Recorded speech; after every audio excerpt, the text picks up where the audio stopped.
দেশের অন্যান্য জেলার মতো তীব্র শীত বইছে উত্তরের জেলা গাইবান্ধায়। তীব্র শীতে দুর্ভোগ কিছুটা বাড়লেও উপলক্ষ হয়েছে গ্রাম বাংলার ঐতিহ্যবাহী পিঠাপুলির স্বাদ নেয়ার। তাই শহর থেকে গ্রাম অঞ্চলে বেড়েছে পিঠার কদর। ফুটপাত থেকে শুরু করে অলিগলির ভাসমান দোকানে পিঠা বিক্রি করছেন মৌসুমী ব্যবসায়ীরা। চিতই, ভাপা, মেরা বা স্থানীয়ভাবে পরিচিত চোয়া পিঠা সহ নানা স্বাদের পিঠা মিলছে এসব দোকানে।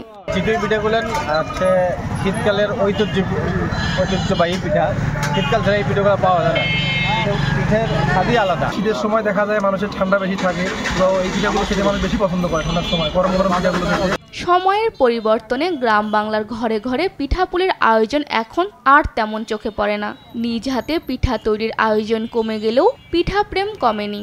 তাই তো মানুষের দোকানের পিঠার উপর ভরসা করছেন পিঠাপ্রেমীরা। ভ্যারাইটিস রকমের পিঠা এখানে তৈরি হয়। আমরা সকলেই যারা শহরে বসবাস করি তারা সকলেই খুব আনন্দের সহিত আসি বিভিন্ন জায়গায় পিঠা খাওয়ার জন্য। এটা আমরা খুব এনজয় করি।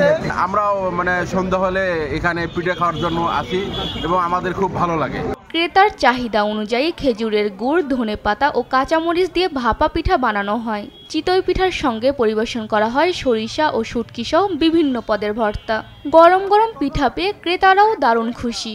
এদিকে বিক্রি ভালো হয় সন্তোষ জানান বিক্রেতারাও। সব কিছু জিনিসেরই দাম বেশি, এই জন্যই সমস্যাটা দাঁড়ায়। যাতে আমার যাতে ভালোভাবে আমি এই 3 মাস দোকানদারি করলে মোটামুটি 6 মাস আমি খাওয়াবো। ঠান্ডা মৌসুম আসলে আমার চিতই পিঠা বিক্রি হয় 10-12 কেজি চাল যায় আর কি। কাস্টমার মোটামুটি শীত হলে মোটামুটি ভালো আসে।